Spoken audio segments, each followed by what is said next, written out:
Muchas gracias, profesor Giner, por haberme invitado aquí en Sevilla.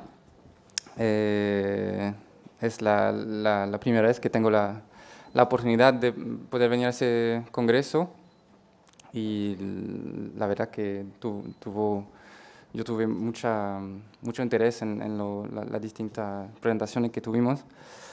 Hoy le voy a presentar un tema que estamos investigando mucho en Francia, donde yo trabajo, en varios otros centros y también en varias colaboraciones que tenemos con España. Y quiero empezar por el tema epidemiológico, para que vean la diferencia que hay entre la epidemiología del suicidio en Francia y en España.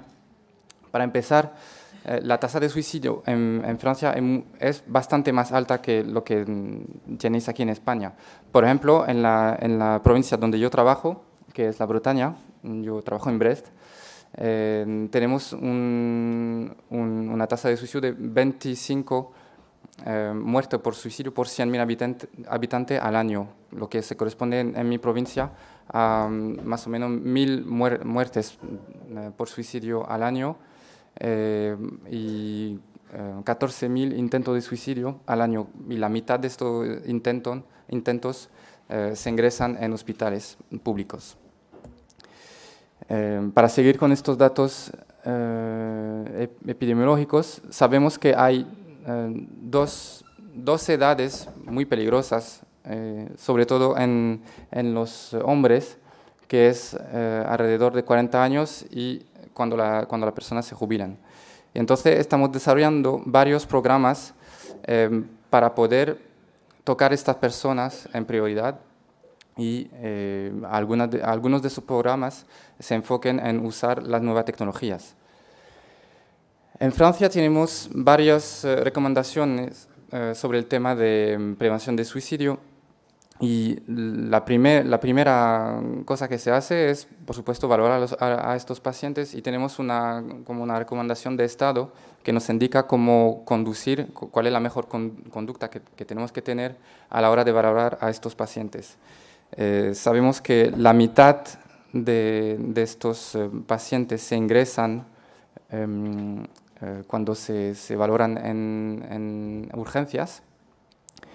Y la otra mitad, pues por supuesto, se regresa a casa, y entonces aquí tenemos que mejorar el proceso de seguimiento de estos pacientes.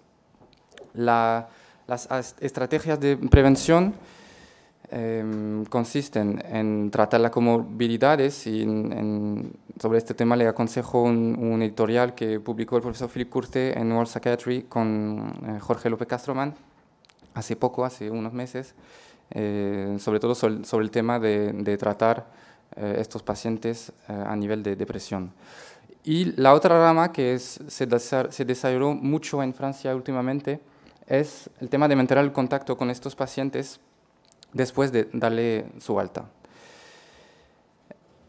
En este ámbito hay muchas publicaciones, y algunas de ellas son bastante antiguas.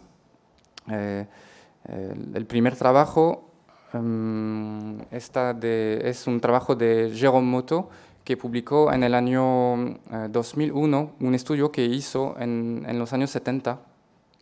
Él había organizado su servicio de urgencias para que se mantenga el contacto con todos los pacientes con conductas suicidas por correo postal, por correo normal, corriente. Entonces, él tuvo bastante buenos resultados, sobre todo a nivel de reducción de los muertos por suicidio. Y este tipo de mantenimiento de contacto generó varios otros estudios, entre ellos estudios en Australia, estudios en Inglaterra, proponiendo de mantener el contacto por teléfono o proponiendo, o sea, por teléfono, que el equipo llamaba a los pacientes durante 6 meses, varias veces durante 6 meses o durante un año, y también proponían que estos pacientes puedan contactar al servicio a través de un número que se le daban al día de darle de alta. Vuelvo al estudio de Jerome Motto.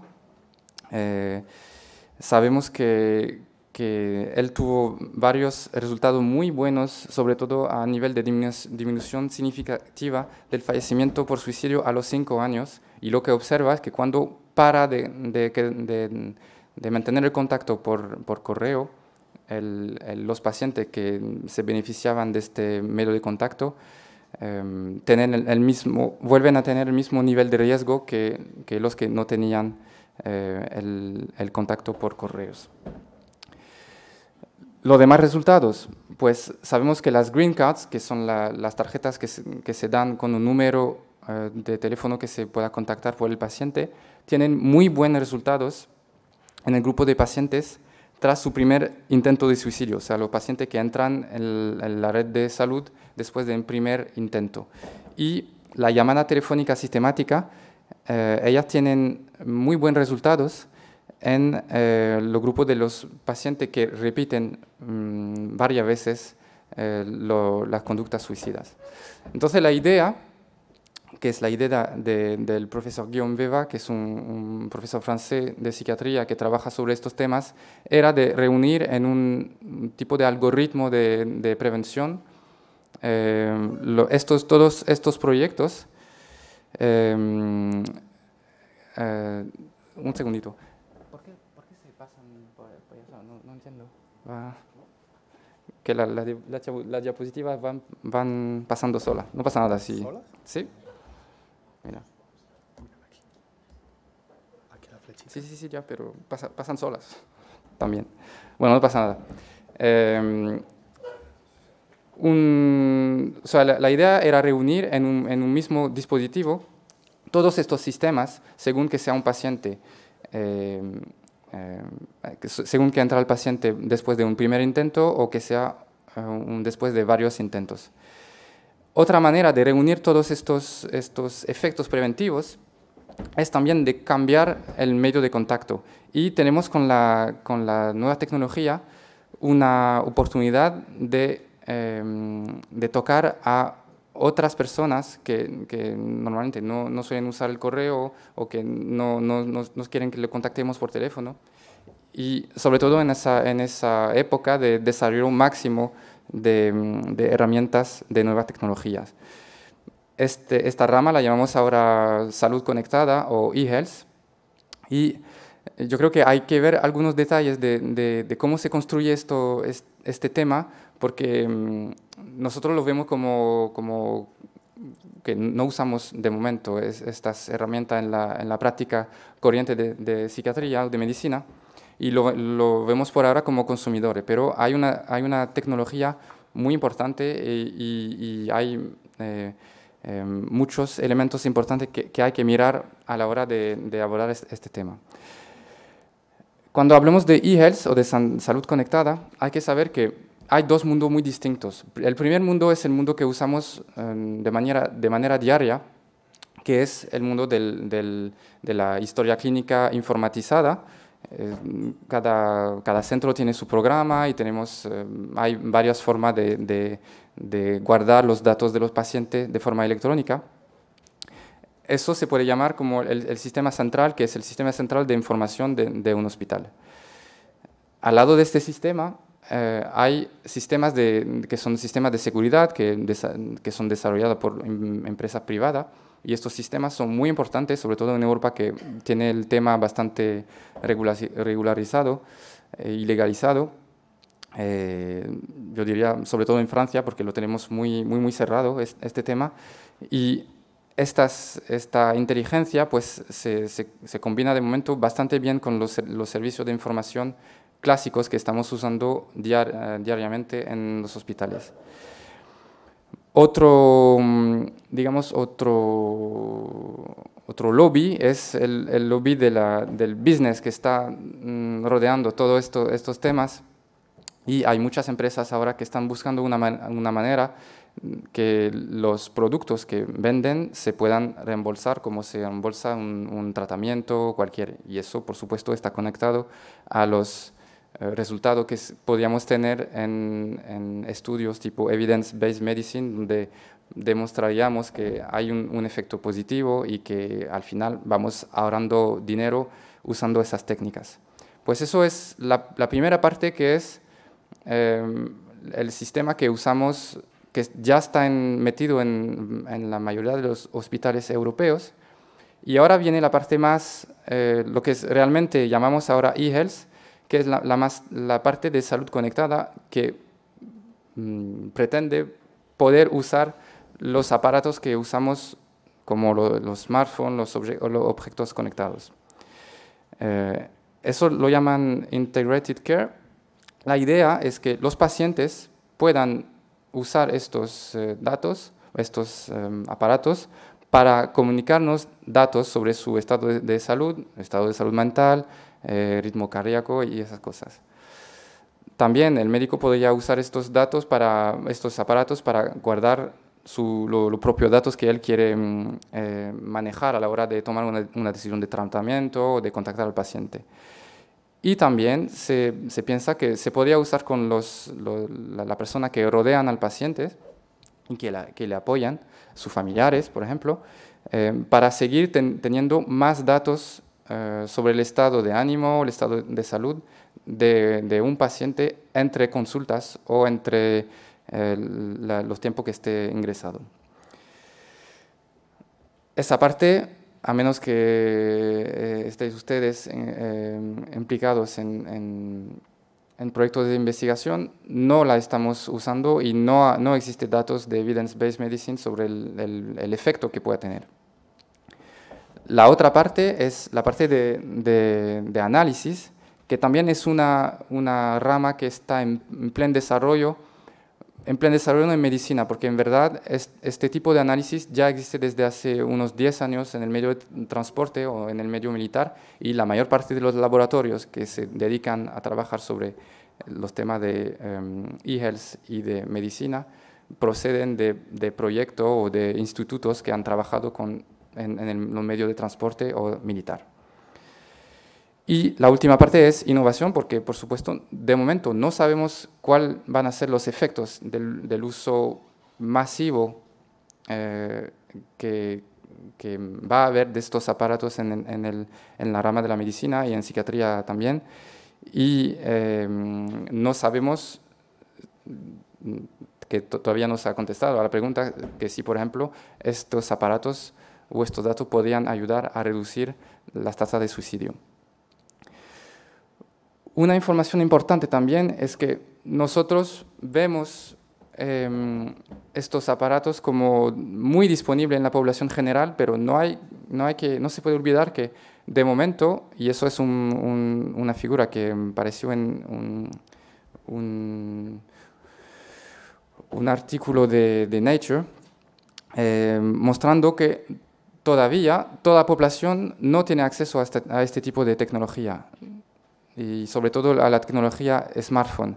O sea que si estamos pensando en desarrollar a un nivel importante un sistema de prevención, hay que pensar que si, por ejemplo, elegimos al smartphone como medio de comunicación, vamos a dejar fuera de este proyecto de prevención una parte importante de la población general, y en Europa sería ahora un 30%, que por supuesto este 30% que no tiene acceso a la tecnología smartphone está es la tasa en la población general, pero si nos enfoquemos en la población que tiene trastorno mental, y yo lo digo porque en mi provincia es particularmente importante esta información, hay mucho más personas que tienen trastorno mental y no tienen acceso a este tipo de herramientas y de aparatos. Si nos enfoquemos en el tema de prevención de suicidio y smartphone, hay una revisión de la literatura que muy bien hecha, que apareció en PLOS ONE hace ahora casi 2 años, pero que nos enseña una cosa muy importante. Existen muchísimas apps de prevención de suicidio, pero ninguna de ellas, ninguna, tiene un contacto, digamos, técnico, un contacto sistémico con los sistemas de información de los hospitales que usan ahora los hospitales. Es decir, el desarrollo siempre se hace en un contexto de investigación, pero no hay apps que por ahora tienen contacto, un contacto, digamos, funcional con los sistemas de información que todavía existen en los hospitales. Esa información es importante porque al querer conectar los pacientes con equipos de salud, de prevención o de intervención, el primer requisito sería que el aparato de conexión sea él mismo conectado con su homólogo en el hospital.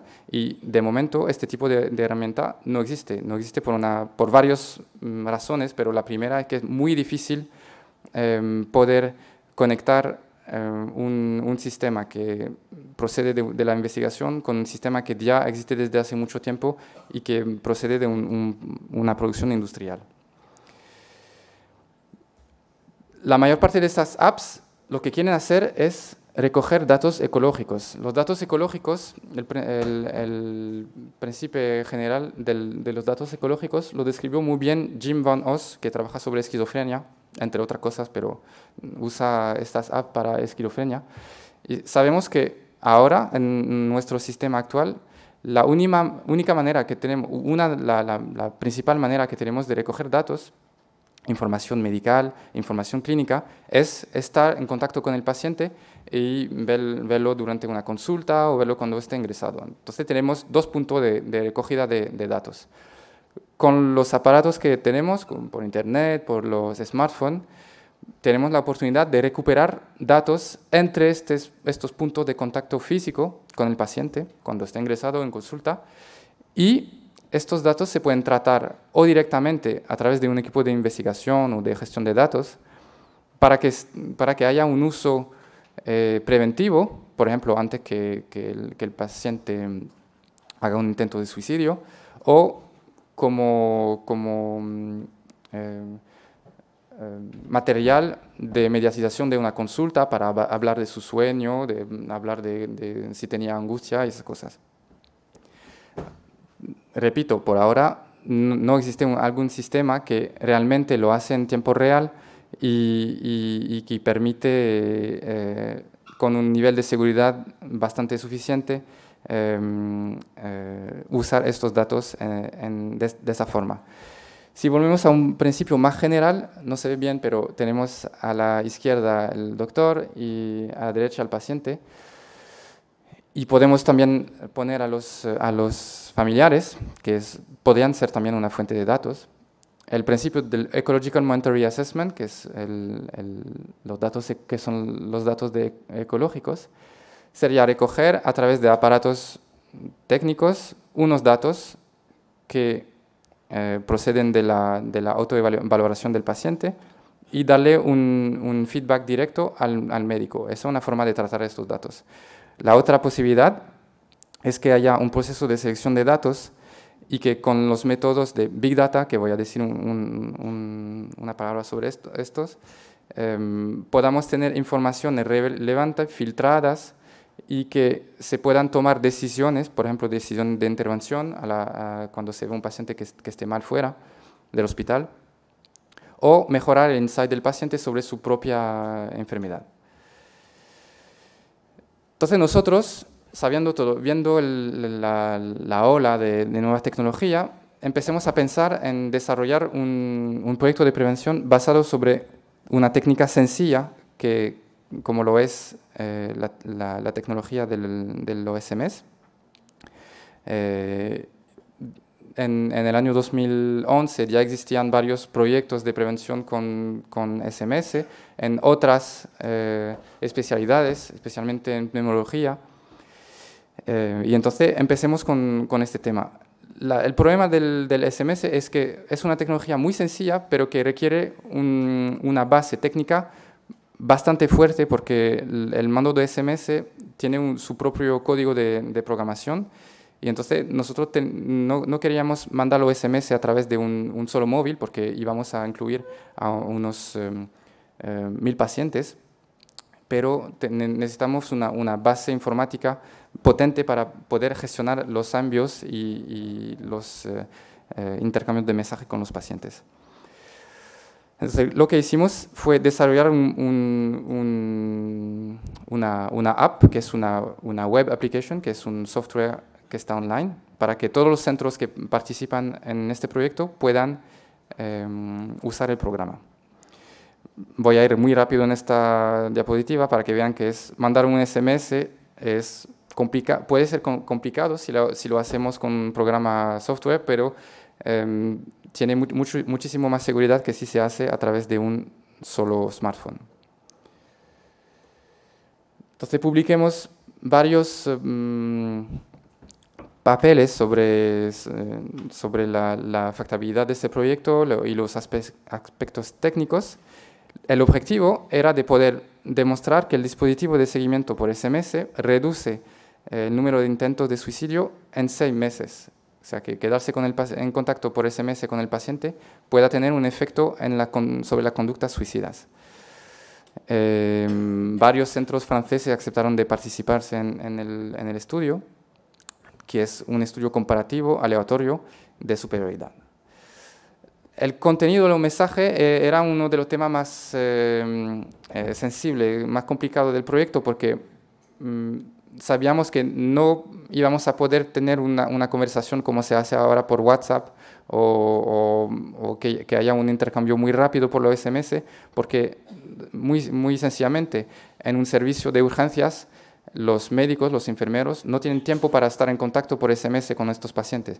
Entonces lo que elegimos es mandar mensaje y insistir con los pacientes para que sepan que no iban a poder contactarnos directamente por SMS. Si querían contacto, tenían que venir al hospital o llamarnos.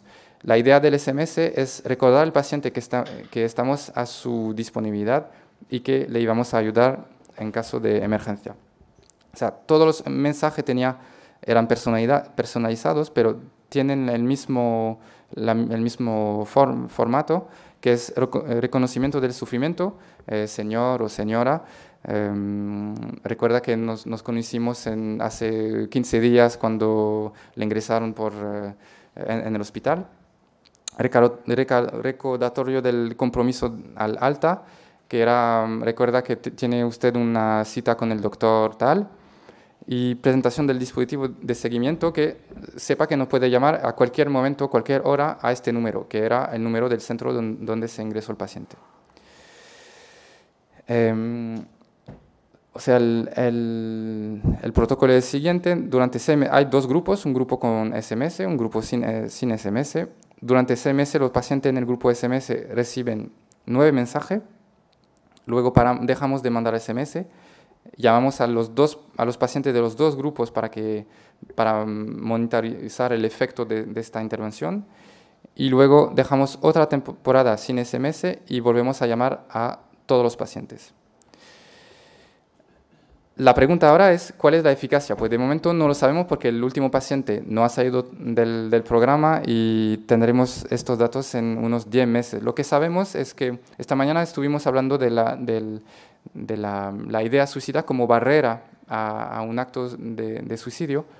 Pues lo que pensamos es que este tipo de recordatorio de la presencia, de la disponibilidad de un equipo puede actuar también como una forma de barrera al acto de suicidio. Y tenemos algunos casos muy bien identificados y que pueden ilustrar muy bien esta idea dentro de este estudio.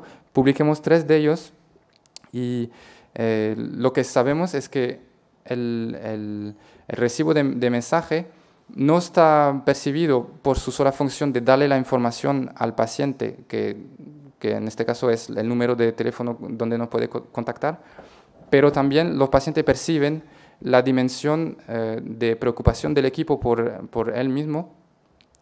Y esta información es interesante porque nosotros pensábamos que por mandar SMS a través de un sistema electrónico íbamos a perder la dimensión de relación que hay en todos los contactos que tenemos con los pacientes. En este caso no, los pacientes, y yo creo que este sentido, esta impresión va a crecer a pesar que las generaciones que vienen están más y más acostumbradas a comunicarse por estos medios, pues los pacientes perciben la preocupación que tenemos por su situación y supongo que, por supuesto, no es suficiente para desarrollar un programa de prevención, pero puede mejorar la prevención que proponemos a estos pacientes. Voy a seguir con la valoración conectada y algunos de vosotros conocen la app MeMind, que está desarrollada en Madrid y que se usa en varios centros. Conducimos en el año 2015 un estudio para ver cuál es el tipo de información que puedan dar los pacientes a través de este tipo de app. El MeMind es una app donde los pacientes pueden contestar a preguntas cerradas, que si va bien o no, que si ha dormido 6 horas o menos, etcétera. Pero también hay campo libre donde los pacientes pueden expresarse. Y lo que vimos es que entre los 13.000 pacientes que se incluyeron este año, en el 2015,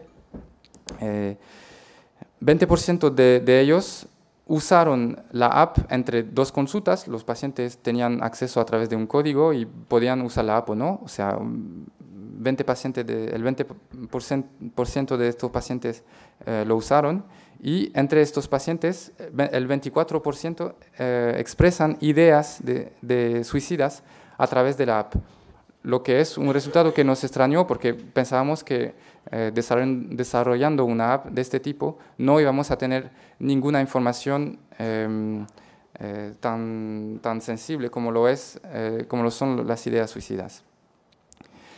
Los límites de esta tecnología es que de momento no está totalmente disponible en la población general, como lo decía antes, y también requiere una acción del paciente, porque el paciente, para que diga que tiene ideas suicidas, lo tiene que escribir, lo tiene que pensar primero y luego lo tiene que escribir. Ahora hay otra manera de recoger datos que se podrían aparecer a biomarkers biomarcadores de las ideas suicidas, y uno de los primeros biomarcadores, o de lo más estudiado ahora, es el del sueño. Y el sueño justamente tiene muchísimas aplicaciones en el mundo de los objetos conectados y hay muchos equipos que están trabajando sobre la valoración del sueño como biomarcador de un riesgo de suicidio. Nosotros hicimos una revisión de literatura y encontramos muchos estudios pilotos, muchos estudios de comparación de población y estudios de comparación al gold standard, que es la polisomnografía. Lo que vemos es que estos aparatos son muy cómodos, fácil de uso, que no molestan al sueño y que tienen muchas ventajas a nivel económico, sobre todo porque son mucho más baratos y mucho más accesibles que el gold standard, que es la polisomnografía. Entonces lo que estamos haciendo ahora es un estudio de valoración de la aceptabilidad de estas herramientas en una población de personas suicidas, pacientes suicidas. El problema que encontramos es que estos aparatos son todos aparatos comerciales y por supuesto no tienen vocación a valorar ideas suicidas o el tema del suicidio, cómo pasar de la evaluación del ritmo cardíaco al ritmo de suicidio. Entonces, lo que veis aquí son los reports que hace este reloj y que de momento no tienen ningún sentido a nivel de salud mental o a nivel de valoración clínica.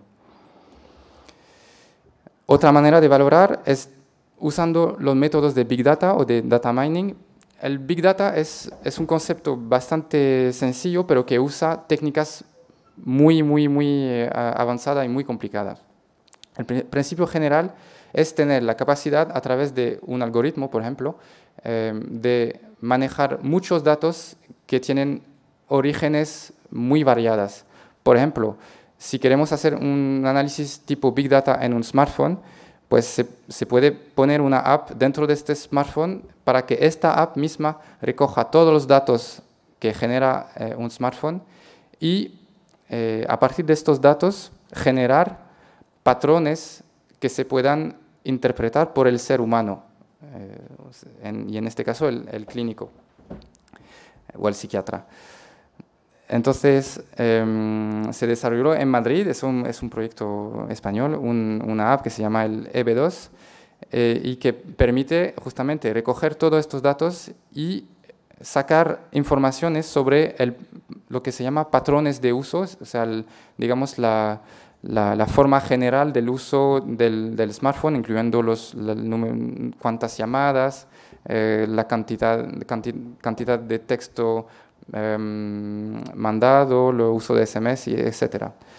Y, por ejemplo, si cogemos a un paciente pilot, vemos que tenemos abajo las horas y en la parte de izquierda la cantidad de datos. Vemos que hay variaciones entre los horarios del día.